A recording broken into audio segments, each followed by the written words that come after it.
Bueno, buenos días a todos. Vamos a dar inicio con la sesión académica del día de hoy. Antes que nada, quiero agradecer a mi profesora asesora, la doctora de medicina Rosibeth Guzmán Avilán, por su apoyo en la elaboración de esta sesión. Yo soy el doctor Jesús Eduardo Rosado, residente de segundo año de alergia e inmunología clínica, y hoy les voy a hablar sobre hipersensibilidad a anticonvulsivos. Sabemos que la epilepsia va a ser uno de los principales problemas a los que se enfrentan los países tanto en desarrollo como en vías de desarrollo.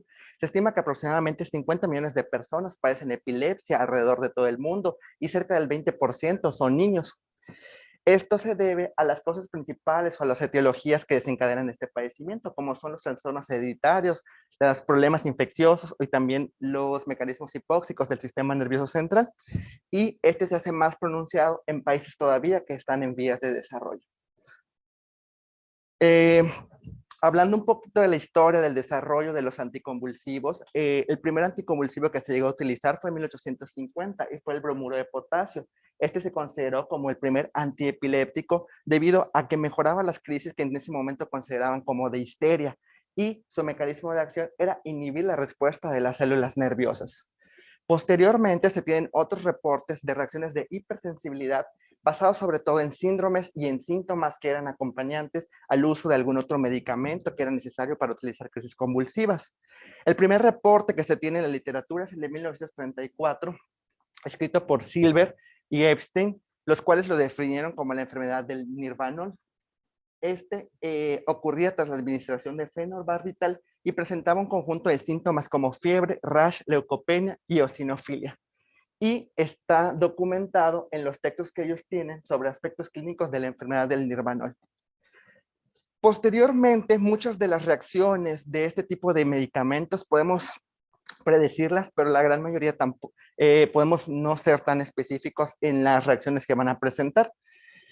Asociado a ello, la FDA empieza a tener una mejor regulación estricta del uso de estos medicamentos, pero a raíz de eso, históricamente, uno de los principales efectos adversos que se han documentado a lo largo de la historia es con otro medicamento que en realidad no es un anticonvulsivo. Se conoce como dietil etiglicol y de la sulfamida. Este medicamento, cerca de los años de 1935, generó una alta concentración de muertes en 107 personas que fueron expuestas a él. Posteriormente se documentó que no era realmente el uso del medicamento lo que ocasionó las muertes en estas personas, sino más bien uno de los componentes y de los vehículos que contenía este medicamento. Basado en esto, ya para 1938, la FDA decide regular aún más cada uno de los medicamentos, y con respecto a los anticonvulsivos, en 1938 introduce la fenitoína ya con un nivel más significativo de evidencia de seguridad. De 1938, cercano a los 40, 50, empiezan a desarrollarse aún más antiepilépticos, pero de 1970 hasta 1988 existe un periodo que se conoce como el vacío, en el cual realmente hay una pausa y un estancamiento en el uso y en el desarrollo de medicamentos anticonvulsivos, y la mayoría de las personas que investigan respecto a las enfermedades neurológicas se centran más en los hallazgos de la misma enfermedad de la epilepsia. Ya para la era moderna, de 1989 al 2019, se empiezan a generar los antiepilépticos de segunda generación, incluso algunos de tercera generación.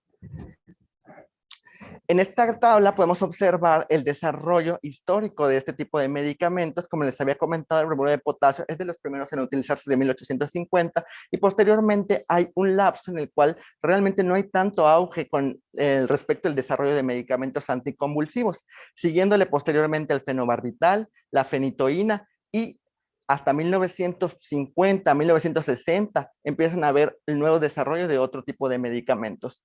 E históricamente, desde 1989, esta es la lista de los medicamentos que se han creado hasta el 2018. El más reciente es el cannabidiol. Hay que clasificar también para entender un poco el mecanismo por el cual presentan alguna reacción alérgica. Los anticonvulsivos pueden dividirse dependiendo de su estructura o de su mecanismo, y también estos pueden ser tanto de primera, segunda o incluso de tercera generación. Y respecto a su estructura, generalmente la mayoría de ellos está compuesto por un anillo de benceno y también tiene un anillo aromático carboxilo cercano a él, que es que le da sus características químicas. Los de primera generación, entre los ejemplos más importantes están el fenobarbital y la fenitoína. En segunda generación, la carbamazepina y sus derivados. Y con respecto a los no aromáticos, podemos clasificarlos incluso en no aromáticos clásicos, como es el ácido valproico, y también en los nuevos no aromáticos, como son la gabapentina y la vigabatrina. Los anticonvulsivos que actualmente son de tercera generación van a incluir otros nuevos medicamentos recientemente desarrollados, como son la lacosamida, la rufinamida y también otros como el clobazam y la esogamina. Pero las características clínicas o lo que realmente importa con respecto a la hipersensibilidad a los anticonvulsivos es que para que nosotros podamos demostrar que realmente hay una respuesta alérgica, pues primeramente se tiene que tener en cuenta el uso correcto de este tipo de medicamentos para las convulsiones. Y también hay que valorar sobre todo la posología, la cantidad de administración, la dosis de seguridad y por último la tolerabilidad que tiene cada uno de los organismos. Entre las reacciones adversas a los medicamentos, este va a ser un motivo realmente de importancia debido a que muchas veces la epilepsia es un trastorno que se trata de manera ambulatoria y que los clínicos son los que realmente pueden iniciar, aumentar, controlar o incluso combinar la frecuencia de los anticonvulsivos que se administran. Y conforme se van desarrollando nuevos medicamentos, también se van desarrollando nuevos riesgos de reacciones adversas. Las reacciones adversas relacionadas a los anticonvulsivos se estiman aproximadamente entre un 6 y un 16% y pueden ir desde reacciones muy leves como son la erupción macular leve hasta trastornos tardíos como son el síndrome de Stevens-Johnson y la necrólisis epidérmica tóxica. Este artículo es muy relevante porque evaluó a cerca de 570 pacientes que en algún momento habían presentado algún tipo de reacción secundaria al uso de algún anticonvulsivo desde 2015 hasta el 2016. Y el método que utilizaron fue la evaluación de medicamentos o la exposición a ácido valproico, a carbamazepina o a la combinación de ambos medicamentos. Entonces se estimó una prevalencia que realmente está incluida dentro de la prevalencia general, que va de 5.4 con respecto a la hipersensibilidad a anticonvulsivos, y únicamente se documentó realmente que esta prevalencia estaba desarrollada en 38 pacientes, de los cuales 570 habían en algún momento manifestado algún tipo de reacción asociada a alérgica. De estos 38 pacientes, 29 habían presentado reacciones cutáneas leves y 9 habían presentado reacciones cutáneas graves. Los resultados más concluyentes de este estudio es que al menos el anticonvulsivo principal que se documentó con reacciones más frecuentes de hipersensibilidad fue la carbamazepina en cerca de un 45.2%. También parte de este estudio evaluó factores de riesgo ya conocidos asociados a la hipersensibilidad a los anticonvulsivos. Los principales o los 4 más generales fueron la edad. Se estima que los niños y en este caso el sexo femenino son los que están mayor predispuestos a desarrollar reacciones por hipersensibilidad a los anticonvulsivos, pero en este estudio nos dice que realmente el único que resultó con significancia estadística es la asociación del uso de algún anticonvulsivo aromático, siendo no significativo tanto para la edad menor a 12 años, para el sexo y también para el uso combinado de múltiples anticonvulsivos. De ellos, el 61.3% del uso de estos anticonvulsivos se demostró que eran aromáticos y fue el único que tuvo realmente un factor de riesgo significativo con una OR en 2.198.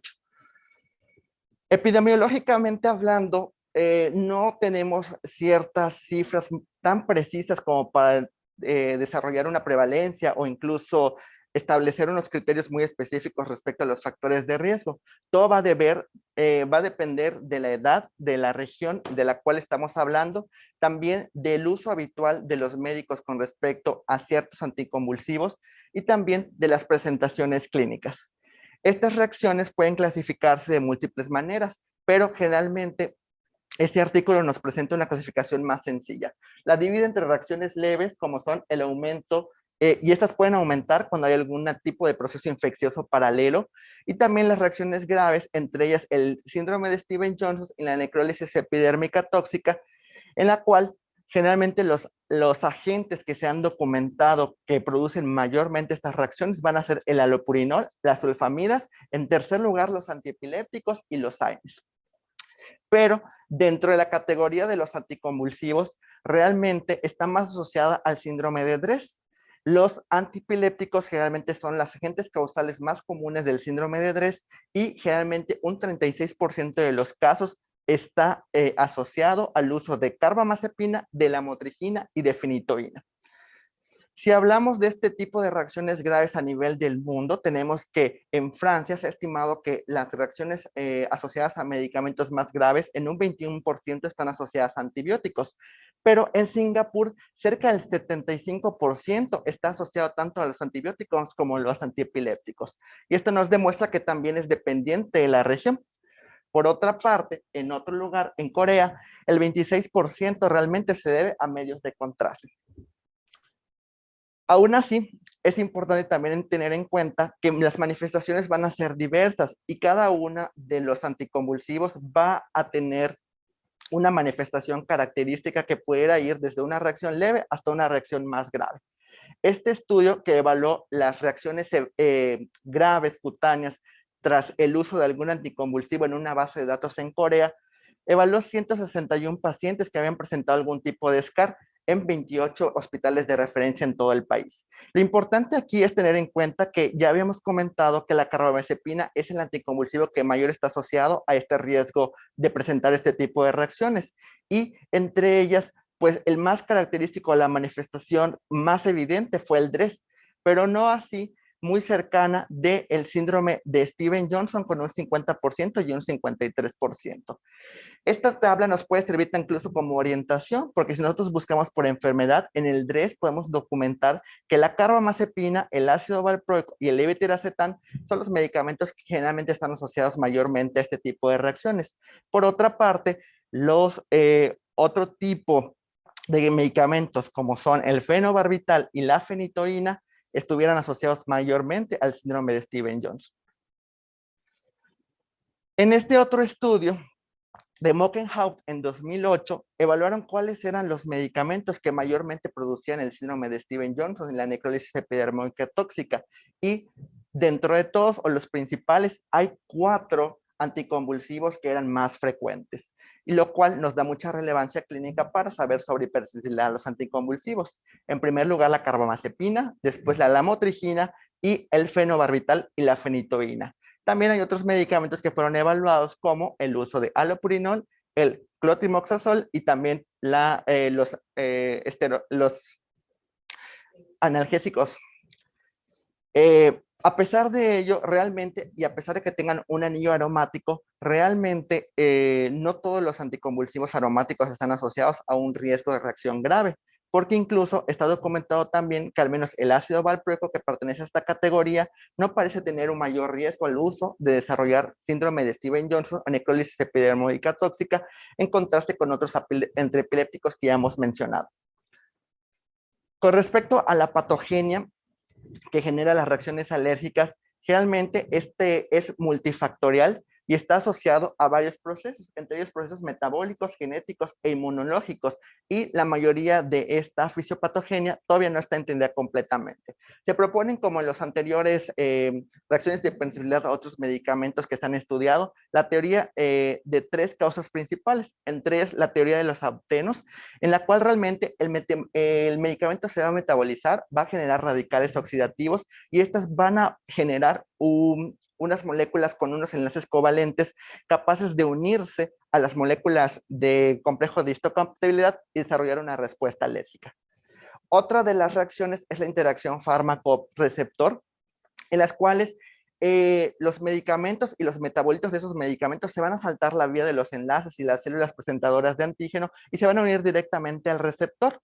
Y esto va a inducir a la respuesta de las células T. Y por último, el repertorio de péptidos activados, en los cuales generalmente estos medicamentos o sus metabolitos pueden unirse de forma covalente a través de unas ranuras.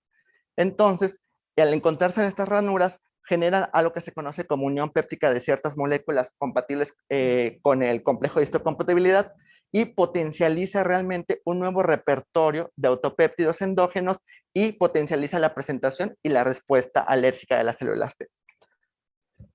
Esta gráfica le explica aún mejor cuando un paciente tiene una sospecha de una reacción medicamentosa, algún antiepiléptico, lo primero que va a pasar es que este medicamento se va a introducir al cuerpo y se va a absorber.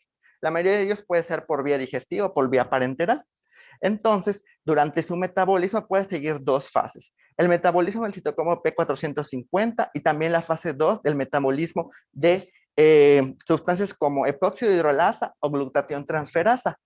Esto es importante, ¿por qué? Porque ciertos individuos pueden estar predispuestos genéticamente al tener polimorfismos o alteraciones que puedan bloquear alguna de estas vías y activar que se aumente la producción de metabolitos reactivos. ¿Qué podría pasar? Cuando se metabolizan de la forma adecuada, pues el metabolito se vuelve inactivo y este puede eliminarse y excretarse sin ningún problema.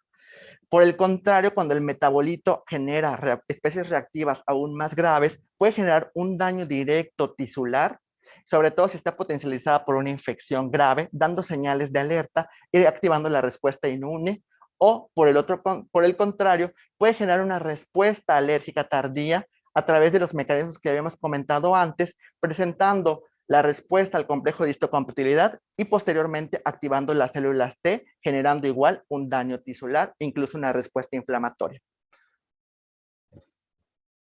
Hablando de los factores de riesgo más comunes para este tipo de enfermedades, tenemos que, ya les había mencionado, las mujeres van a tener una mayor predisposición y también con respecto a la edad, los pacientes pediátricos se han documentado que son los que mayor presentan ese tipo de reacciones.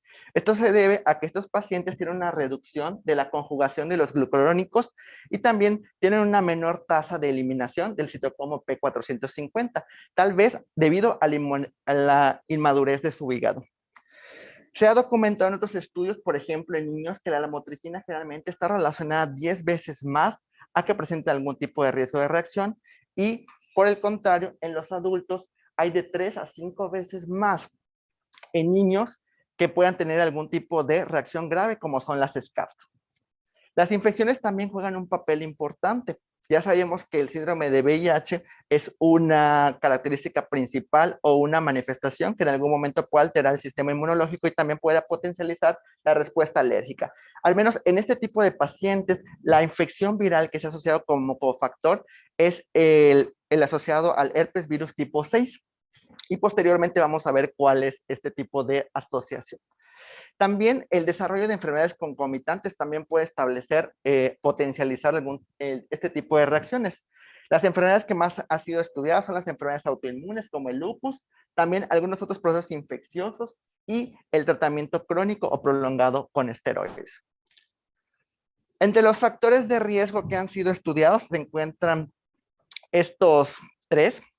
En primer lugar, el de ellos es que al tener una estructura de un anillo aromático, este se vuelve un factor de riesgo para ciertas reacciones idiosincráticas, sobre todo por la cantidad de enlaces covalentes y la disponibilidad que tienen cada uno de ellos para poder producir una respuesta. En segundo lugar, se encuentra también la dosis. Se estima que una dosis alta de los medicamentos anticonvulsivos podría generar mayores riesgos de reacciones adversas. Y también el hecho de escalar a una dosis con mayor rapidez. Se ha demostrado también en ciertos estudios genéticos que a pesar de que estos factores de riesgo ya se hayan documentado en la población en general, también si hay pacientes que tienen positividad a HLA-B1502, no necesitan realmente de dosis muy altas para generar una reacción, sino que incluso en niños que están sensibilizados a la carbamazepina, estos las desarrollaron con dosis muy bajas. Y por último, el uso de otra medicación, no solo de anticonvulsivos, sino de otros medicamentos que puedan competir con el citocromo P450, también pudiera potencializar estas reacciones y la disposición de los metabolitos reactivos. Por ejemplo, los macrólidos, los antifúngicos o incluso otros anticonvulsivos. Y el ejemplo más demostrado que ha potencializado más reacciones es el que existe entre el ácido valproico y la lamotrigina. Hay ciertos estudios que revelan que también existe un factor genético importante en el metabolismo de estos medicamentos, relacionados sobre todo con los genotipos de los complejos de histocompatibilidad y también con las reacciones de hipersensibilidad a los anticonvulsivos. Estos, los principales van a ser tres. El primero de ellos es HLA-B1502, el cual está asociado a la inducción del NET y el síndrome de Stevens-Johnson en la carbamazepina en poblaciones chinas y del sureste asiático. Lo mismo en estos pacientes chinos, pero con respecto al uso de anticonvulsivos aromáticos en general, no solo de la carbamazepina. Y también hay una relación de este complejo con el síndrome de Stevens-Johnson, relacionado también con la oxcarbamazepina, y este ha sido estudiado en poblaciones asiáticas, tanto de China como de Tailandia. Otro de los genotipos importantes que también ha sido estudiado es el HLA-A3101. Este es importante sobre todo por la asociación que existe de las reacciones de hipersensibilidad a carbamazepina en poblaciones coreanas, en población japonesa y también en población europea. Y por último, el HLA-2402, que es compatible con la aparición de síndrome de Stevens-Johnson y necrosis epidérmica tóxica relacionada a anticonvulsivos en la población del sur de China. En los niños también se han estudiado otros complejos y se documentó que el complejo de HLA-0101 aumenta la hipersensibilidad al fenobarbital en niños tailandeses, es lo mismo que el HLA-B1301. Por otra parte, en niños de Singapur que tenían etnias chinas y malayas, se demostró también que el HLA-B1502 aumentaba el riesgo de padecer algún SCAR al uso de carbamazepina.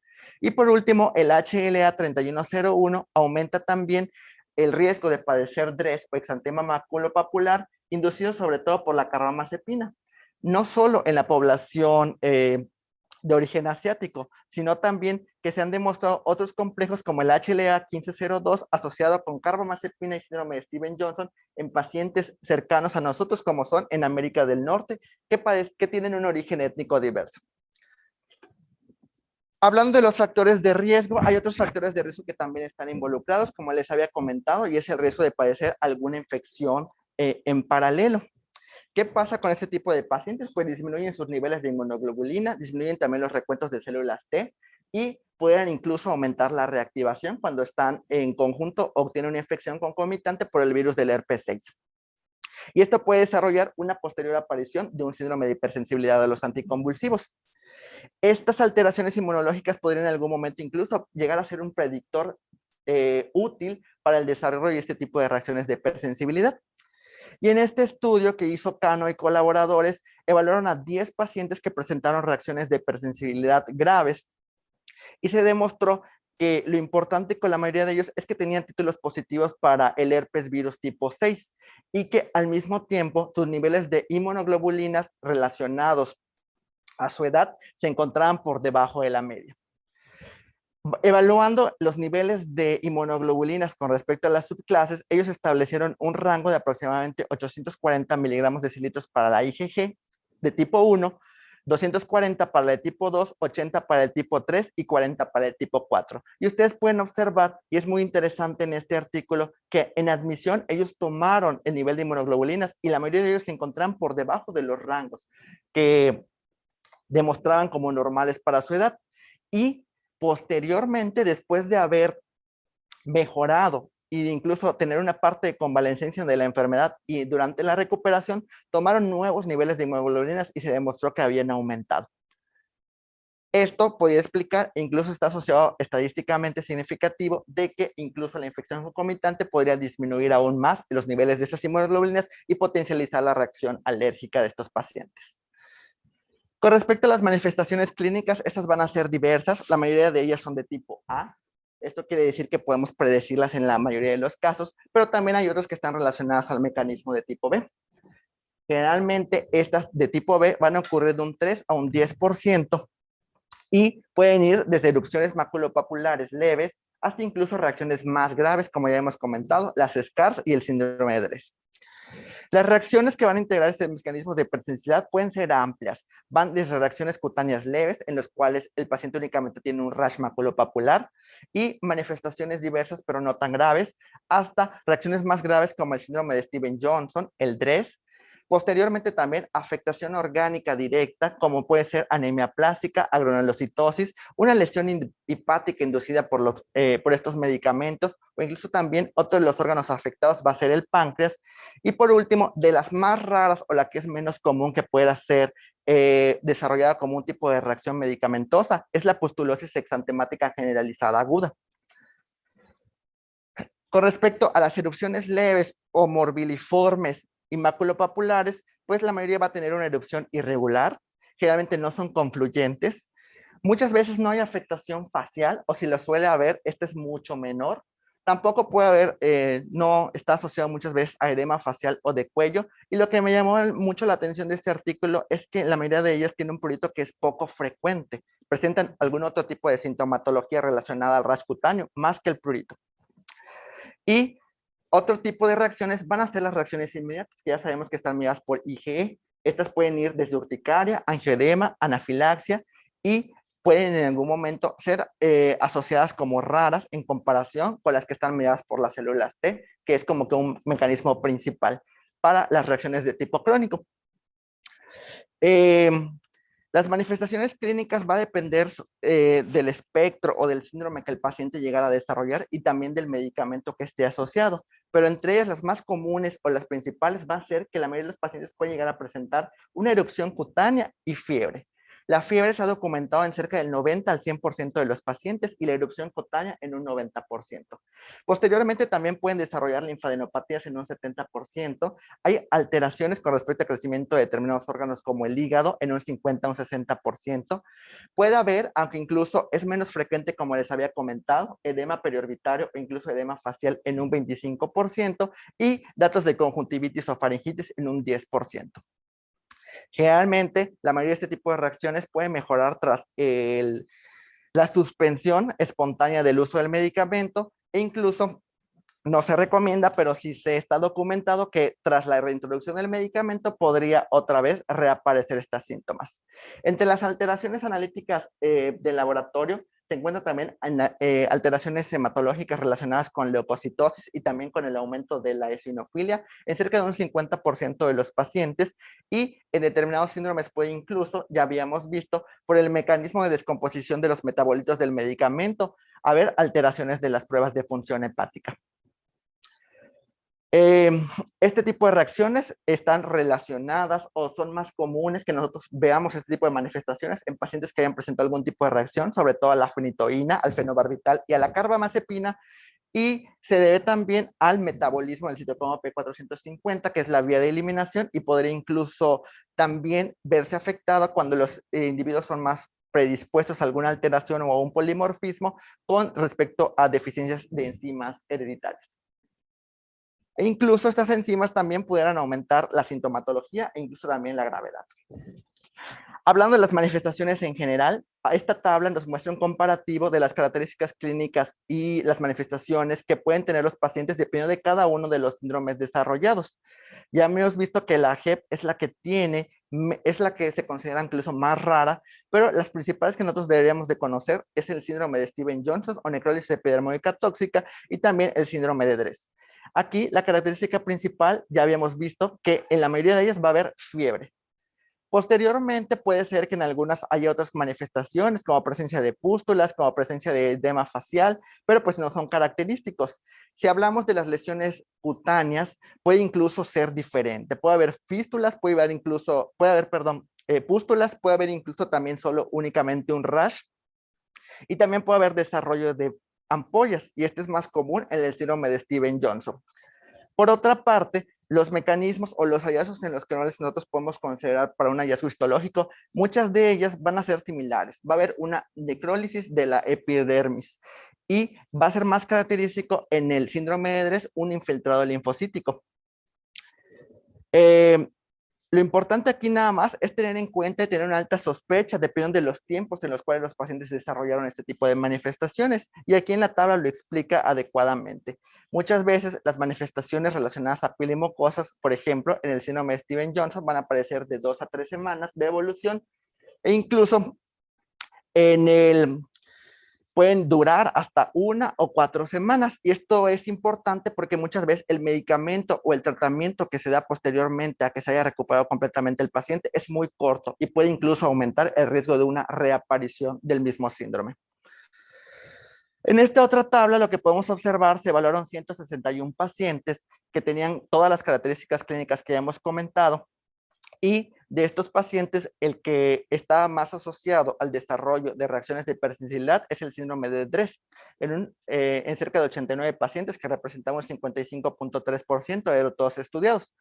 La característica principal o la que mayormente compartían era el eritema en un 96.9%, aunque realmente el eritema es algo que no es muy patonomónico, incluso puede darse en otros de los diagnósticos diferenciales, pero también se encontraba la fiebre en cerca de un 64.8% y había características de eosinofilia e incluso también había involucración del hígado.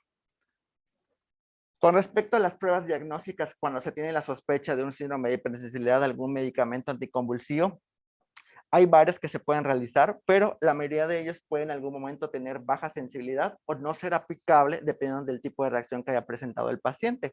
Las principales que se han estudiado con respecto a estos pacientes son las pruebas de parche, las cuales, al menos en Steven Johnson y en la necrólisis, tiene baja sensibilidad, pero puede ser aplicable a la JEP o incluso también al DRES. Las pruebas también de provocación para medicamentos, estas no se recomiendan en ninguno por inducir realmente nuevamente la reacción, pero las que sí son aplicables, pero muchas veces no están disponibles para que se puedan realizar, son las pruebas de transformación de linfocitos o incluso las tinciones relacionadas con el aumento de citocinas intracelulares. Este artículo también nos menciona que hacer incluso un screening con IgE específica o buscar otro tipo de pruebas relacionadas a ello, pues no es aplicable, y en otros países, por ejemplo en Corea, tienen screening relacionados a los complejos directos de histocompatibilidad, lo cual podría ser aplicable para demostrar realmente el nivel de gravedad y no exponer al paciente a otro tipo de reacciones asociadas con reactividad cruzada de este tipo de anticonvulsivos. Para el diagnóstico, a pesar de que se tienen ciertas pruebas, pues este va a seguir siendo difícil.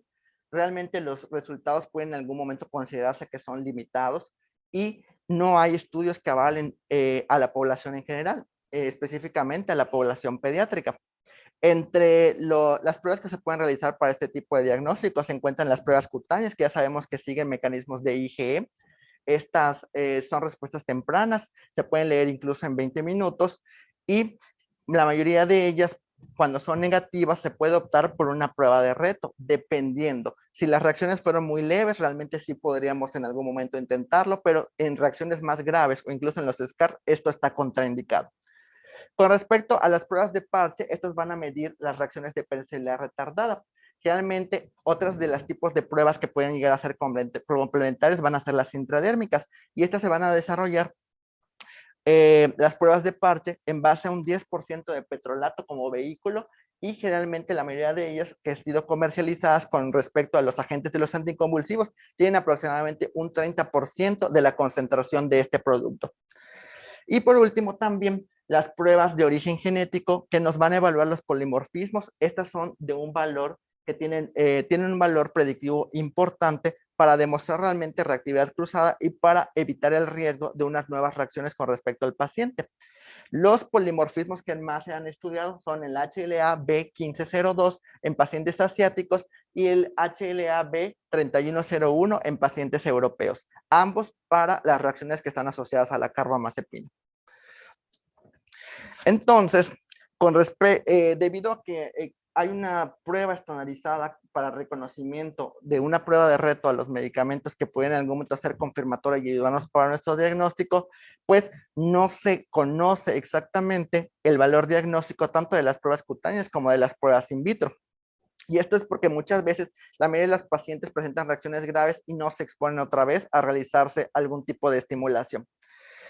Generalmente, las pruebas de parche se han demostrado que tienen una positividad de aproximadamente un 19.7%, incluso hasta un 100%, pero este sigue siendo un margen muy amplio. Las pruebas cutáneas se recomiendan generalmente con mayor frecuencia en pacientes que tienen una baja sospecha o que se pueden considerar que sean pacientes seguros y que la primera reacción que ellos tuvieron fue una reacción leve y no fue un SCAR. Y aquí de este lado podemos observar las tablas de concentración para algunos anticonvulsivos con respecto al uso de las pruebas de parche.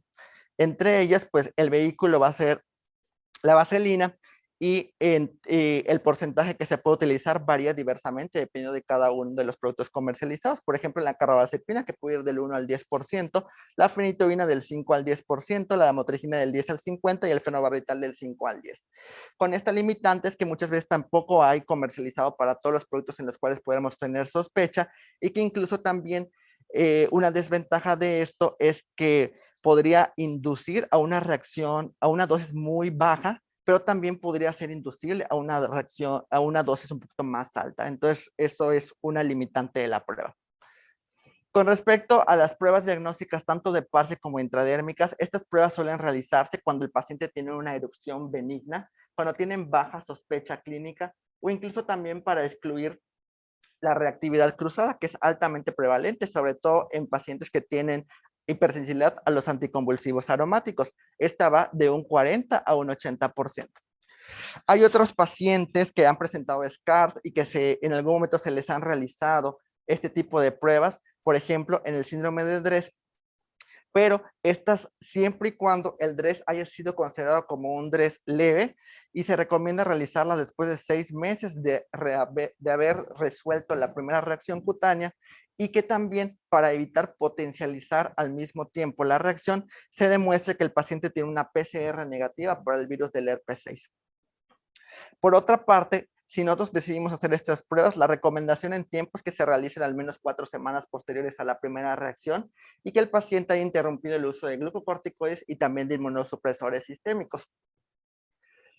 Que durante 4 semanas no haya sido expuesto a la radiación ultravioleta, sobre todo en las zonas en las que se piensan analizar o colocar estas pruebas, y que también haya una semana de interrupción de los glucocorticoides tópicos en el lugar donde se presentaron las reacciones. Para las pruebas intradérmicas, estas van a requerir de ciertas formulaciones inyectables que van a ser variables y la limitante es que realmente no todos los productos anticonvulsivos están en ese tipo de presentación. Los disponibles que se encuentran nada más para poderlos realizar son el fenobarbital, el valproato, el ivetiracetam y la lacosamida. Para este tipo de pruebas se recomiendan que la lectura sea retardada de 48 a 72 horas y pudiera considerarse positivo cuando tiene incluso un eritema mayor a 5 milímetros. Este tipo de pacientes, este tipo de pruebas está contraindicada en pacientes que en algún momento tuvieron síndrome de Steven-Johnson o incluso necrólisis epidermoica tóxica y en el caso del DRES podría ser utilizadas en casos muy particulares, sobre todo cuando las pruebas de parche son negativas. Y algo que me llamó mucho la atención es que si en algún momento se pudiera llegar a utilizar, se recomienda que los incrementos en las concentraciones para considerarlo positivo y para disminuir el riesgo de que potencialicemos de nuevo la reacción es el incremento de la concentración de las pruebas por semana. Y para las pruebas de parche, pues la lectura es más sencilla. Siempre y cuando no haya ninguna manifestación en la piel, se considera como que no hay reacción. Si llegara a haber, se considera como una cruz y el signo de menos cuando tiene una reacción dudosa o un eritema leve. De tipo 2, cuando tiene un eritema que tiene una infiltración y también tiene una pápula discreta. En el tipo 3, que tuviera un eritema, hay una infiltración. Incluso ya se puede ver pápulas o vesículas. Y la gran diferencia con el tipo 4 es que las vesículas ya están agrupadas y son coalescentes.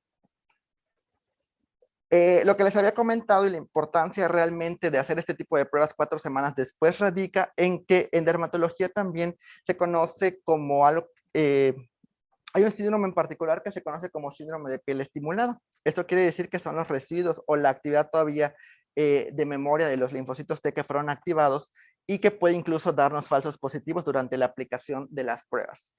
Estos falsos positivos generalmente aparecen cuando son menores a 2 semanas, incluso también se han documentado en pacientes que van de 2 a 4 semanas, por eso ahí la importancia de realizarla después de este periodo de tiempo.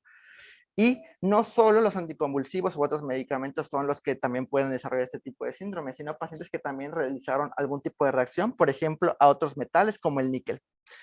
Este caso es de un paciente de 77 años que presentó una neuralgia del trigémino y que había recibido tratamiento para carbamazepina y pregabalina. Entonces se le realizaron las pruebas antes de tiempo en 2 semanas y resultó ser positivo para 2. Después, posteriormente se hicieron otros estudios porque a pesar de eso, había tenido todavía cierto tipo de duda con respecto al resultado y se realizaron en otras partes del cuerpo y también se realizó en un periodo diferente y resulta que el paciente únicamente era alérgico a la carbamazepina. Entonces, esto también pudiera haber sesgado la respuesta, incluso pudiéramos suspender medicamentos que no están recomendados. Y con respecto al tratamiento de este tipo de reacciones, lo primero y lo más elemental va a ser que una vez que se haya documentado las reacciones de hipersensibilidad de este tipo de medicamentos y que se haya identificado cuál es el medicamento responsable, hay que suspenderlo y hay que evitarlo. Es necesario también evitar la neosensibilización. Esto es la reactividad cruzada a otros anticonvulsivos, sobre todo los que comparten el tipo de anillo aromático. Y estos son los principales. La carbamazepina con la fenitoína, la lamotrigina, el fenobarbital y otros medicamentos que tienen el mismo anillo benceno, pero que difieren nada más del anillo aromático que está a su alrededor. Y con respecto a la identificación de cuál es la característica o cuál es el síndrome que presentó el paciente después de haber reaccionado a esta hipersensibilidad, pues hay que clasificarlo adecuadamente entre si se trata de un SCAR, si es un DRESS o incluso también si es un exantema maculopapular. Y en base a ello, dirigir el tratamiento. El tratamiento sigue ciertos pilares importantes como son ofrecer medicamento sintomático para la mayoría de las manifestaciones clínicas dependiendo del síndrome, también tratamiento de soporte, de evitación de las complicaciones de cada una de las patologías específicas y también de limitación del daño. Con respecto al tratamiento, si nosotros llegamos a documentar alguna reacción, sobre todo a los anticonvulsivos aromáticos, hay otras alternativas que pudieran servir como tratamientos potenciales, entre ellos las benzodiazepinas, el levetiracetam, el topiromato y el ácido valproico. A pesar de ello, también existe en la literatura ciertos casos clínicos que se han reportado en los cuales estos medicamentos no contienen un anillo aromático, pero también podrían potencializar si se usan concomitante con otros medicamentos.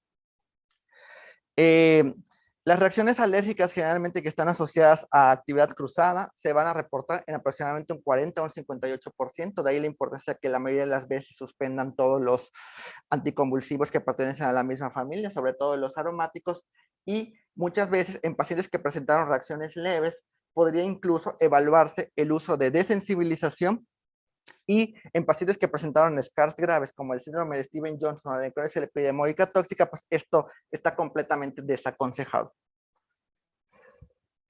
Uno de los medicamentos que son las pautas terapéuticas de este tipo de pacientes son los corticosteroides. Y estas se utilizan para tratar generalmente enfermedades que son de moderadas a graves. Y como les había comentado anteriormente, si se disminuye de manera muy abrupta el uso de estos medicamentos, a pesar de que el paciente ya se vea con una remisión completa, este podría estar asociado a incluso una recaída del síndrome que el paciente presente relacionado a la hipersensibilidad y otra vez aumento de los síntomas. Por lo tanto, realmente la forma correcta de reducir estos esteroides en los pacientes va incluso de 3 a 6 semanas con un tratamiento escalonado y una reducción paulatina. Otros de los medicamentos que se han estudiado en este tipo de pacientes es el mepolizumab, que es un antiinterleucina 5, y la ciclosporina como de segunda línea, sobre todo en pacientes que han presentado DRESS, pacientes adultos. Y este es un protocolo de desensibilización que generalmente para desensibilizar un paciente tiene ciertas indicaciones específicas. Entre ellas, ya habíamos comentado, reacciones retardadas que sean leves, pueden ser incluso nada más exantemas maculopapulares, pacientes que hayan presentado un rash no especificado y se haya documentado realmente que está asociado al medicamento anticonvulsivo. También exantema asociado a la medicación y también casos selectos de la JEP. Y está contraindicado en las SCARs graves, en el síndrome de DRESS, que es de moderado a grave, en las vasculitis o incluso cuando el paciente haya presentado algún tipo de reacción directa a un órgano específico. Y los protocolos de sensibilización son variados. Este muestra una serie de 8 pasos en los cuales se estabilizaron 3 soluciones. En cada una tenía una concentración diferente, desde 1, 10, incluso el 100%, y con incrementos paulatinos dependiendo de cada una de las soluciones. Por ejemplo, en la solución A, de 1 mililitro era igual a 0.1 miligramos hasta alcanzar la dosis establecida como dosis máxima y se incrementó paulatinamente a partir de los días específicos.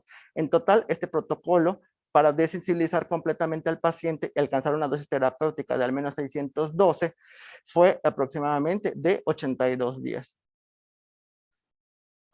Y si hablamos también nosotros del pronóstico, pues realmente se han estudiado varias características respecto a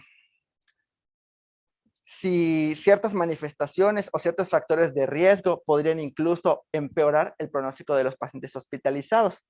En este artículo se evaluaron dos, el uso de carbamazepina como potencial inductor en el síndrome de Stevens-Johnson.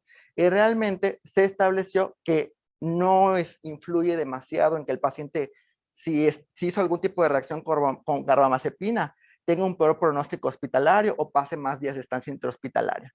Pero lo que sí llama la atención es que al menos en el síndrome de Dres, la trombocitopenia sigue siendo un factor pronóstico. ¿Por qué?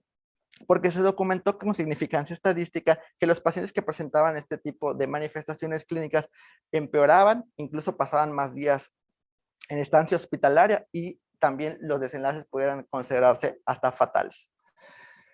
Si hablamos de la mortalidad, este estudio evaluó cuáles eran los medicamentos asociados a mayor mortalidad en las SCARS y también en el síndrome de Dres. La mayoría de ellos relacionados también a antibióticos y a otro tipo de medicamentos como son el alopurinol y los anticonvulsivos. Si nos enfocamos muy directamente en el tema que estamos abordando actualmente, pues dentro de la reacción de los reportes de fallecimiento que se generaron durante este estudio, pues se encuentran también que la mayoría de ellos estaba relacionada a estos tres principales: alopurinol, carbamazepina y la motrigina. Y de estos, dos de ellos son antiepilépticos. Si nos relacionamos realmente al tipo de síndrome presentado, en el síndrome de Dres, que es el que ya habíamos visto que tiene más características causales relacionadas con los anticonvulsivos, pues encontramos dos anticonvulsivos también, de los cuales, a pesar de que se reportaron pocas muertes, como son una en cada una de ellas, pues la oscarbamazepina y la fenitoína fueron los principales que generaron un desenlace fatal en los pacientes. Pero en el síndrome de Stevens-Johnson y la necrosis epidermóica tóxica llaman la atención que son múltiples los medicamentos que pudieron haber desencadenado el fallecimiento o aumentado la mortalidad, pero en ninguno de ellos hay un anticonvulsivo.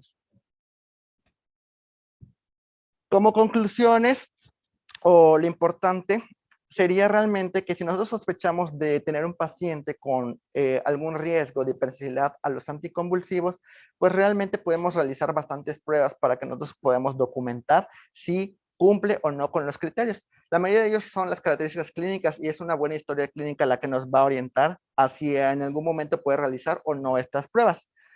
Sí, hay que establecer dos puntos importantes. Se trata de una reacción temprana, que generalmente está mediada por IgE. Entonces, en este tipo de casos podemos realizar pruebas cutáneas o incluso las pruebas intradérmicas, dependiendo del tipo de lectura. Y cuando sospechamos de que el paciente realmente tenga una reacción tardía, mediada sobre todo por los linfocitos T, pues la sospecha pudiera ir orientada a poder realizar algún tipo de prueba relacionada a este tipo de hipersensibilidad, sobre todo tardía, como son las pruebas de parche, o incluso en centros más especializados realizar pruebas in vitro para no exponer al paciente. Estas pruebas pueden ser la prueba de toxicidad por linfocitos y también la prueba de transformación de linfocitos, en las que in vitro se expone directamente a los epítopos y se ve realmente si hay un proceso de hipersensibilidad relacionado. En otros estudios o en otras partes del mundo, puede incluso, sería lo habitual, en pacientes que son más susceptibles o en poblaciones predispuestas, como son las poblaciones asiáticas o incluso los europeos, realizar un screening para el complejo de histocompatibilidad. Recordemos que los principales van a ser el HLA B1502 y el HLA 3101. Y si regresamos a los pacientes que llegaron a tener una prueba inmediata que salió negativa, dependiendo del tipo de reacción que hayan presentado, sobre todo en reacciones leves, podrían generar, podemos considerar hacer una prueba de reto directamente y otro tipo de indicación, si se tratan de unas reacciones que el paciente desarrolla una reacción inmediata, pero es una reacción más grave, puedes pensar realmente en las pruebas de in vitro. Y por mi parte es todo. Les agradezco mucho su atención.